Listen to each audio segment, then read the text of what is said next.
Hey everybody, this is Johnny Giueli from Hardline, Axel Rudy Pell, Crush 40. Oh, I could go on and on and on. But you're watching right now the one and only Heavy Metal TV. Yes.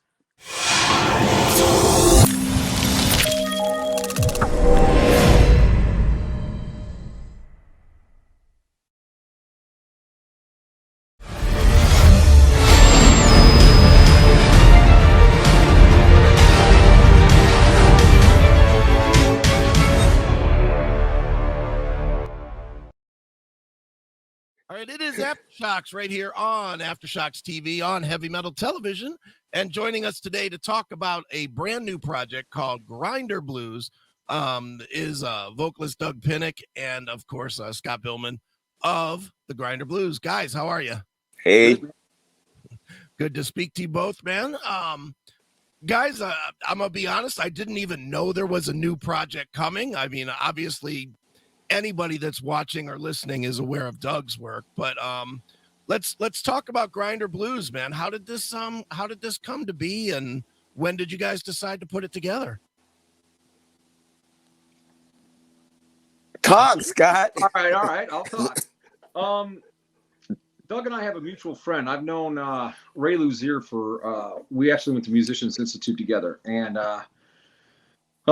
we're really good friends. We were locker partners and hung out and did all stuff. So after graduation, he went in, out to do things, and so did I, and stuff like that. But we still kept in contact. So I was actually he got invited me to a birthday party that I went to and stuff. So went there, and lo and behold, come walking in, there's all these cool people there, and one of them being Mr. DuG Pinnick. Huh? So at that point, we just started talking about projects. And at that point, my brother and I have had a pretty heavy lineage behind us in the blues and other things and stuff like that. And DuG said, hey, man, he'd like to do a blues project. And I said, well, I think we could, put something like that together. So we did. And part of our lineage, we've had a lot of success in film and TV placements and things. And we've won some things like that. And we were just coming off a pretty good run with Sons of Anarchy. And we thought, because we've all had record deals and publishing deals, stuff like that, but the film and TV placement really pays well, and there's residuals involved and things like that. So it kind of started that way. We invited DuG to come out to Las Vegas, ironically, where we were at the time. And DuG said, yeah, man, let's do it. So we went there and we started jamming out all these songs, and knocked out about 10 songs pretty quick. And thought, hey man, let's go in and do a record. Miles Fullwider produces, and he helps us with the projects. He's very instrumental in it, and he booked us time at the Palms studio in Las Vegas, and we went in there and created the new record. Right. Okay. When exactly did this all take place? When was that? Man, it's got to be 6 or 7 years ago. Oh, wow. Yeah. 6 or 7 years. Yeah, we it was pretty easy as the process went. We knocked out the record. It was a blast. We have great chemistry and really well. We contacted 2 record companies, one being Megaforce, and they bit immediately, and so did another record label, Magna Carta. And Mike Varney has been very instrumental with myself with a lot of really great gigs and things like that, but he's also very instrumental with this project. So he reached out to Thomas at Metalville for the second record. But for the first record, we were on Megaforce, and honestly, they just didn't push the record. We did a few European tours and things, but they would hardly send a poster. Right. So very good, man. Well, talk a little bit about El Dos, which is the new release, which comes out September 24th. It definitely is bluesy. There's no question about that. And it's just for me, it's a fun record. It's just it's not a singles record. That's probably the main thing that I picked out of it is it's not the kind of record you listen to like one song to. You just kind of turn it on and you listen for an hour. That's my takeaway. I mean, how do you guys think of it and describe it? I think of it the same way. It was a lot of fun to make, and it was easy to make. But I always tell this story. We did it in Cleveland, Mississippi, where the blues was born, where it came from. And the Dockery, which is the place for Muddy Waters and B.B. King and Howlin' Wolf and name them all, they picked cotton there. And it was right down the road. And so Miles, who produced the first record, he just called us and said, "Hey man, you want to come down here to this college, this a blues college that he was teaching recording. Said, you want to make a record in front of a class for free, because who's got money to pay for records anymore?" Right. So we went into a state-of-the-art studio and made a record in front of a bunch of kids. It was a lot of fun. In Grind the Blues, we've always been the band that's simple as possible. We take the ZZ Top approach, and we just go at it. I always tell everybody that Scott's got this plethora of drum beats in his head from all the authentic blues things that have come up through the centuries. I guess he knows them all. So we'll just say, "Hey, give us a New Orleans shuffle," and we write a song around it. And there's no really a lot of thought behind. We just kind of fall in and just start boogieing, Then we come up with these fun lyrics. And, the whole thing about the lyrics is don't get deep, don't get too serious. Just, it's my baby left me and come on, let's party. And so, just for fun. And the biggest thing I love about this band is because we can get together and play anytime, anywhere. Just grab our guitars and go do it because the music is simple and we connect so well together. And there's just this thing that happens every time we play that I like. There's this magic I think we have. It's pretty cool. It's a lot of fun. Just straight up old blues, Sure. So does that mean that you guys are more of a jam band that finds your way to making songs, or do you actively try to write songs off of a specific riff or a specific lyric or something like that? Well, the thing about in that combination, it's just we do it quick. I mean, we just hit a beat and it's a jam, but within a few seconds, it's a part. I mean, that's how you do it all. And you just keep putting them together till it makes sense. We're all songwriters. We're all songwriters. We've written and we've all been part of. And even as drums, I play guitar and sing and do that as well and stuff. We all understand how to write songs and things like that. So that the structure kind of does itself and everything. But yes, my brother and I came from a very heavy jam band situation. We recorded with Trey Anastasio from Fish and all the blues guys that we did and everything like that. And so it was all that. And DuG is the master of them all, man, when it comes from his lineage, how to jam. So yeah, in the studio we kind of cater to a song, but live, I think it's a really great jam band, man. I mean, we really right, certainly.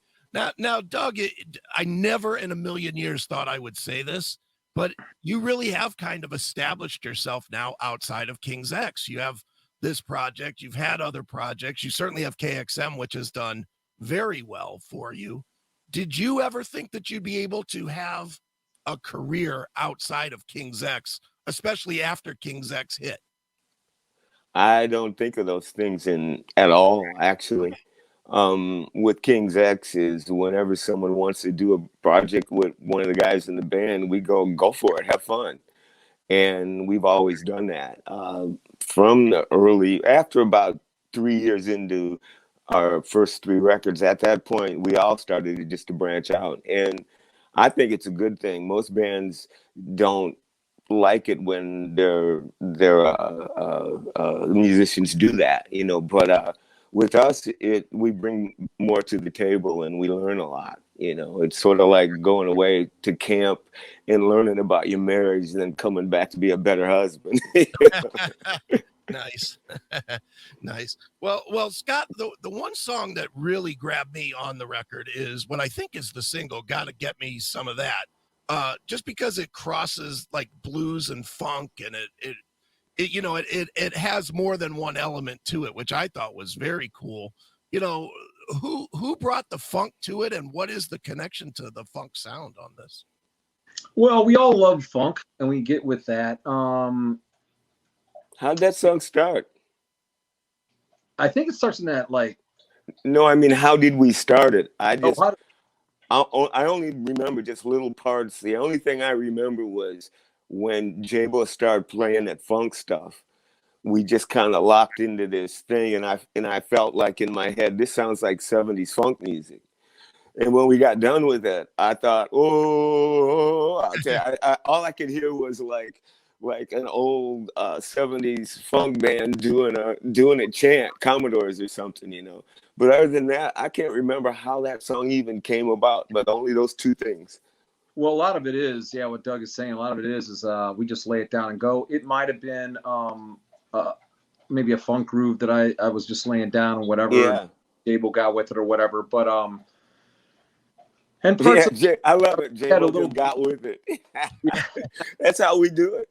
Yeah, we really jam it and let the song kind of write itself. So yeah, I wish I had a better rebuttal to that, but I mean, it's pretty much just a really cool jam. It only takes the few lyrics. minutes. I remember the lyrics we were talking about. You know, again, like it's always good to cater towards cool songs and stories and things like that. But I think we went for got to get some of that is like a placement, you know, like hopefully Target will pick it up or something. Yeah. You know, or it could be, you know, looking at a good looking person. Well, that was the whole point on that song, was to be a jingle. You know, I got to get me some of that so you could come up with anything. And that was supposed to be the hook for. I was hoping, like you were saying, it'd be on some commercial, you know, like Coke or something. Yeah, we bank really good. We are businessmen at the end of the day. Yeah. But the thing is that one thing that I really try to do is really look at all the different grooves, because we've all done tons of, you know, 1-4-5 structure blues songs, 6/8, the shuffles, the Bo Diddley, all that kind of thing. And it was really important to me to get, you know, is to do the rock, do the funk, you know, get these things on there that will set our record apart from just being a straight up blues record as much as we did. And, you know, again, in the vein of ZZ Top, man, they broke some serious rules, and we are too. Sure, definitely. Now, is it a much different process? And I'm assuming it is, but you could tell me better than I could. Is it a much different process to just kind of jam and find songs as you guys seem to, versus like you said, you've done work with Sons of Anarchy where you're clearly writing, I'm assuming, to a specific plot or a specific need that the show has. Is it different, and is it easier or harder? Well, to answer your question, and yes, Jeff and I have done a lot of boutique movie stuff where we have to go in the studio, like the Cherokee Studios, and we're knocking out a whole movie, and we're writing specifically at these tempos and also what they're looking for, etc. Off that record was produced by Jim Gaines. That was one of our Sweet Tooth record, our second record. And Jim, if you know his lineage, he worked with Stevie Ray Vaughan and Journey, everybody else. And Lift Me Up was a song actually that I wrote off a gospel thing. And they got downwind of it at Sons of Anarchy. I ran into Monica Benson, George Benson's wife, and she loved the song and everything like that. And she had it in for Sons of Anarchy. So it really, to answer your initial question, came off a record. Okay. And then they said, hey, we want the song. So that was an easy process. That was pretty much like, oh, okay, done, there and go. Okay, very cool, man. Mm-hmm. I don't think of none of that stuff. I just kind of write songs, and hopefully people can sing along to them. I let them deal with that part. Doug, I get the feeling you just hope to never end up in a cubicle. That's what I kind of get from you. I'm not gonna end up in a cubicle ever. You know, my I have a cubicle around me. It's like I have to step out of it sometimes. You know. Right, definitely. So Doug, or Scott, either one.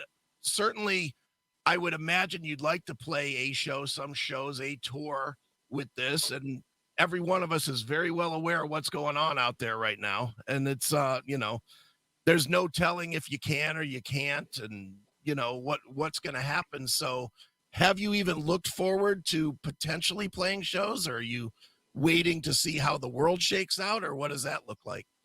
I personally, turning 71 next month, I ain't going nowhere till I really feel it's safe. You know, I have to make that decision myself. With all my projects, everybody's talking about touring and playing. And at this point, I'm not going to do anything until we know exactly what's going on. Because it's just right now, especially when all these bands are getting COVID after they've been vaccinated, because they're in states that haven't been vaccinated, and the whole thing is like, we're in a fucking pandemic, a really serious worldwide fucking pandemic. Right. And people are still acting like it's just the flu. It's so fucking stupid. I can't believe it. And they call it politics, and the people are dying. Why don't you, I just don't get it. If you don't want to take the vaccine, at least put a mask on. It's like, come on. Anyway, I'm just going on. So basically, I ain't going nowhere. I saw a whole thing about, and even King's X management, they told us about how all the bands are doing it, how everything's sterilized. You go straight to the hotel, the rooms are cleaned. You go straight to the walk on stage, play, get back on the tour bus. You don't meet and greet. You don't meet anyone in the club. On and on and on. I mean, it's unbelievable. It's almost like a prison. Well, it is a prison. Right. But the worst thing about it, I noticed, was, but still, you're going to walk into a club and there's going to be 100, 200, 300, 400, 500 people breathing on you for an hour and a half. So what the fuck's the difference? So for me, I ain't doing nothing. But I can't wait till we can, because I'm ready to do some stuff with Grinder Blues. Sure. Anyway, sorry. No, it's all good. Would you consider doing the live stream thing so that people can experience it? I'm open to it. I hate that stuff just because I'm an oldie who doesn't. I'm not savvy on that stuff, and I'm not comfortable in it, and I don't know. I just have a thing with it. It's just my idiosyncrasy. I can be persuaded, and I will be, and have been. That's what I have to say about that. So look forward to it. It's probably coming. Sure. The weirdest thing I would think for you, DuG, and I only say this because I've seen King's X, a half dozen times or whatever, is you feed so much off of the energy of the crowd. I can't imagine you would be comfortable at all ending a song and just being like, yeah, and nothing, man. I think about that. I think about looking at people and singing to them, and they're looking at me, and we're breathing at each other. It's like, I'm going, wait, that person could have something, it's like, we've gotten to a point where we're paranoid, Yeah. No, you're definitely right, man. Well, guys, I definitely want to recommend the new album. It's called the name of the band is Grinder Blues. The name of the album is El Dos. It is out September 24th. And either one of you can take this one. Where should we tell people to go to find out more about Grinder Blues or to pick it up and all that good stuff? You tell them, Scott. You know me. Well, it's going to be available worldwide. It's coming out on vinyl and CD and et cetera, et cetera. There's going to be live streaming. I would say really hit up our Facebook page and Instagram page. The record label has taken over both those formats. So news is all going to be there. And I'd say just keep checking in with that. And we will be posting on our pages as well. And the word is definitely getting out there. So very good. Nice. Well, guys, one more time. The name of the band is Grinder Blues. The name of the release is El Dos. And guys, thanks so much for joining us here on Aftershocks. You're welcome. My pleasure. Our pleasure.